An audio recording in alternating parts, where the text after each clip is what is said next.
Baik, selamat pagi mahasiswa sekalian. Baiklah, hari ini kita akan kuliah perdana ya untuk mata kuliah mesin ya dan peralatan pengolahan hasil pertanian ya atau MPPHP ya. Saya dengan salah satu tim pengajar yaitu Diding Suhandi dari Laboratorium Rekayasa Bioproses dan Pasca Panen jurusan Teknik Pertanian Universitas Lampung. Baik, di pertemuan pertama ini kita akan memperkenalkan ya, mengintroduksi apa itu mata kuliah MPPHP ya. Kopelnya adalah ini ya, jadi pastikan Anda memilih kopel yang benar untuk mata kuliah ini ketika mengisi di Siakad ya. Nah, kuliah MPPHP ya diberikan baik dari sisi teori dan praktek ya. Ada 3 SKS, yaitu 2 SKS untuk tatap muka teori ya, perkuliahan, dan 1 SKS untuk praktikum ya.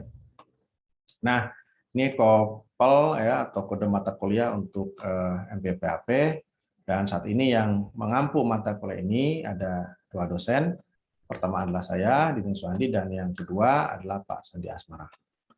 Baik, ini perkenalan sedikit dengan saya sebagai salah satu tim pengajar. Ini nomor WA saya, silakan Anda simpan ya, dan nanti bisa digunakan ya untuk melancarkan komunikasi selama perkuliahan ya. Jika ada hal-hal yang kurang jelas ya, bisa segera wapri untuk bisa mendapatkan pelayanan dari sisi tanggung jawab kami ya, memberikan pelayanan prima ya untuk mata kuliah ini. Baik, kemudian ini riwayat pendidikan saya dari mulai S1, S2, dan S3. Kemudian ini bidang risetnya. Oke, baik.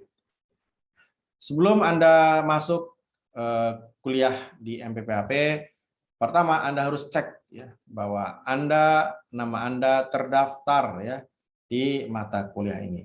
Cek siakannya. Karena jika Anda tidak terdaftar, meskipun Anda ikut kuliah, maka dipastikan Anda tidak akan mendapatkan pelayanan yang maksimal, termasuk pelayanan, nilai, dan lain sebagainya. Jadi pastikan dulu nama Anda terdaftar. Oke, inilah info seputar mata kuliah MPPHP di di semester ganjil akademik 2021-2022 ya. Kode mata kuliah ini ya, kemudian SKS-nya 3 SS.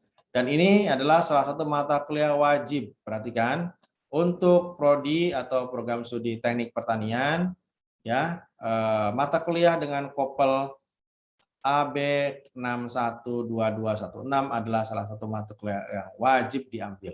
Oke, sehingga pastikan Anda kalau belum pernah mengambil untuk segera mendaftar dan bisa menyelesaikan perkuliahan ini sehingga tidak akan menghambat proses kelulusan Anda nantinya.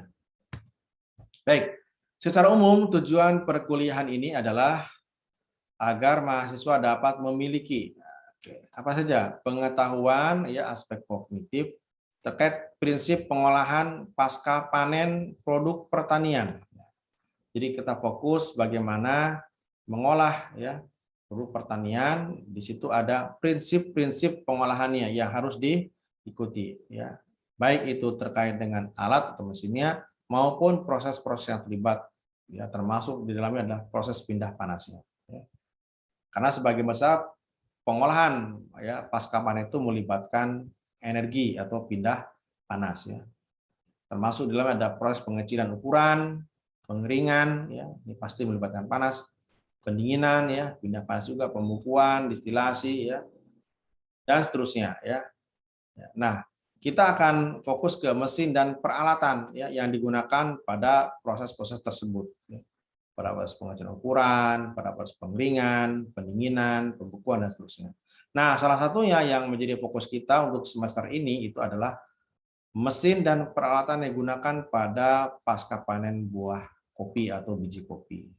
Kenapa kopi? Karena Lampung adalah surga ya kopi robusta dan saat ini menjadi andalan ya Provinsi Lampung untuk ya meningkatkan pendapatan daerah dan meningkatkan kesejahteraan petani.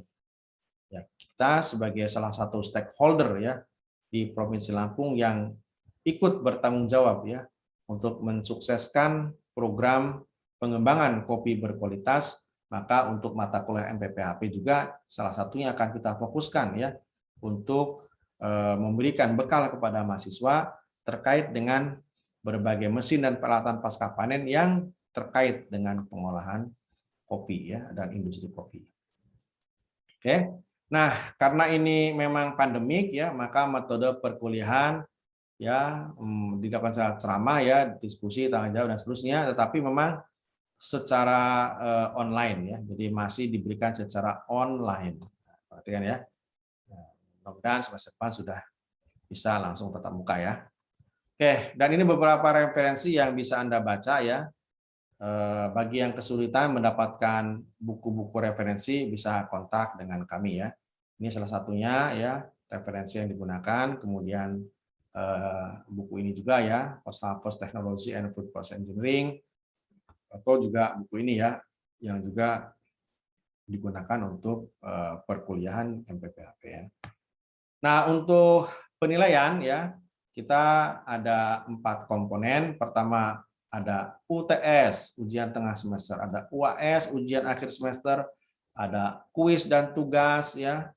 Nah, perhatikan kuis ini ya meskipun ya nilainya lebih kecil ya, tugas ini lebih kecil dari nilai UAS dan UTS, tetapi Anda disarankan untuk memenuhi ya berbagai kuis dan tugas sehingga nanti bisa menambah ya nilai karena ketika UTS atau UAS-nya misalnya kecil ya bisa dibantu dari nilai tugas dan kuis.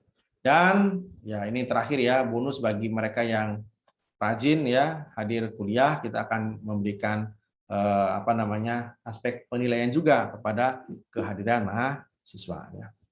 Meskipun ya perhatikan syarat untuk kuliah itu partisipasi minimal untuk kehadiran adalah 80%.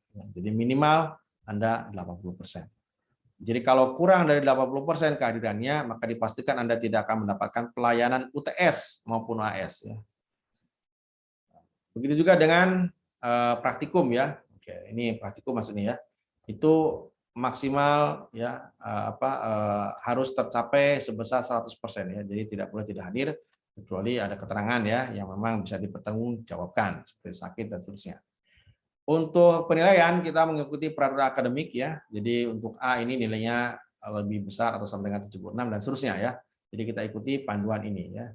Panduan Unila ya untuk penilaian ya. Ini perhatikan ya. Jadi sejak awal Bapak sampaikan ini penilaiannya ya. Nah, untuk mata kuliah ini tidak ada remedial, perhatikan ya, tidak ada remedial. Artinya nilai itu ya hanya ada perbaikan jika ada kesalahan dalam menilai misalnya ya. Jadi kalau nilai sudah diberikan tidak ada kesalahan ya sepenuhnya memang sudah dinilai ya dan tidak ada kesalahan, hanya saja nilainya kecil misalnya maka tidak ada remedial ya. Sejak awal sudah dipastikan tidak ada remedial. Kenapa? Salah satu kebijakannya kenapa tidak ada remedial karena mata kuliah ini adalah mata kuliah wajib yang harus ya betul-betul dikuasai oleh mahasiswa ya. Karena itu Bapak mengharapkan keseriusan Anda untuk mengikuti mata kuliah ini dari awal sampai akhir sehingga Anda minimal itu D ya, lulus. Kalau E nggak lulus, ngulang kan gitu. Maka kalau tidak ada misalnya Pak saya D, remedial supaya C, tidak. Kalau Anda D itu sudah lulus sebenarnya. Nah, jadi ini wajib ya. Jadi kalau D lulus ya sudah, gitu ya. Nah, karena itu tolong perhatikan ya. Jadi Bapak sudah memberikan gambaran ada kuis, ada tugas, silakan diikuti ya. Kalau UTS, UAS kan jelas ya ini wajib ya diikuti ya. Kalau tidak ada UTS atau tidak mengikuti UAS dipastikan Anda akan ya, tidak akan bisa lulus ya. Karena porsinya adalah porsi yang paling besar ya UTS dan UAS. Baik. Nah, ini meskipun kita melaksanakan kuliah secara online ya melalui ruang Zoom, tetapi perhatikan bahwa kita tetap memiliki peraturan di dalam kelas ya. Hanya perlu modifikasi ya. Jadi tetap ya bahwa ada syarat minimal kehadiran kuliah. Ya, jadi setiap kuliah nanti kita akan bagikan link kehadiran. Tolong perhatikan linknya diisi, jangan sampai nggak diisi karena kalau Anda tidak mengisi link kehadiran, meskipun Anda hadir di Zoom, Anda tidak akan terekod ya bahwa Anda hadir di ruang Zoom atau hadir dalam perkuliahan. Ya. Sama ya untuk responsi atau praktikum ya nah, harus 100% ya Anda isi ya link kehadirannya. Nah kemudian perhatikan meskipun ini ruang Zoom online, tetap ya bahwa kalau Anda terlambat dalam kelas tidak diizinkan ya. Dan toleransi hanya 15 menit. Artinya kalau ruang Zoom sudah dibuka pukul 15.00 misalnya, maka maksimal 15.15 Anda bisa masuk. Setelah itu Anda tidak bisa. Kenapa? Karena sangat mengganggu ya. Ketika apalagi kalau membutuhkan notifikasi untuk bisa masuk. Itu sangat mengganggu dosen maupun mahasiswa yang nanti konsentrasinya bisa buyar kalau ada yang masuk di pertengahan kuliah. Jadi kalau Anda sudah lewat dari 15 menit, Anda tidak diperkenankan masuk ya ke ruang Zoom. Ya. Kemudian mahasiswa juga diharapkan walaupun ini aktivitas kuliahnya lewat Zoom ya, Bapak juga tidak bisa melihat langsung apa yang dilakukan oleh mahasiswa ya ketika mendengarkan ya apakah mungkin ada yang sambil mengerjakan yang lain dan sebagainya. Tetapi Bapak harapkan setiap mahasiswa ya everyone itu berpartisipasi aktif dalam diskusi dan tugas ya. Termasuk tugas dikumpulkan tepat waktu ya.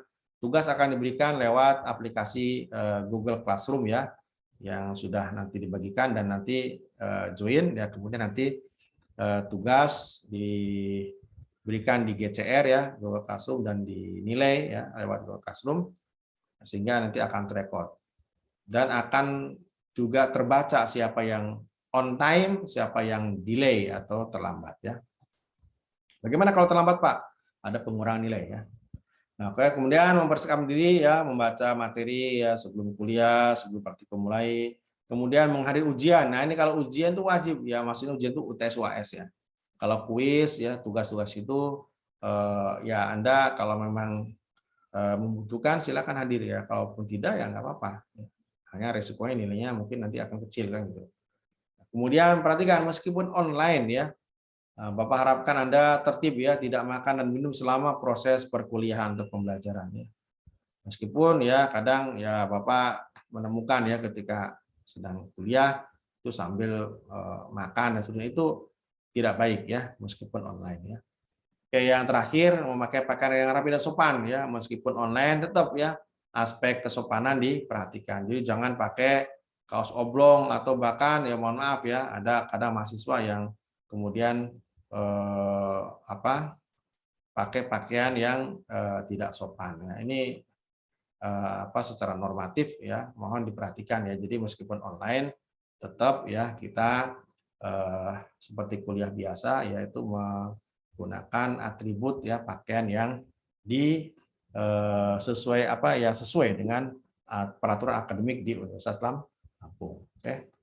Baik, saya kira itu untuk pertemuan pertama. Mudah-mudahan bisa memberikan gambaran kepada semua mahasiswa yang akan mengikuti perkuliahan MPPAP di semester ini.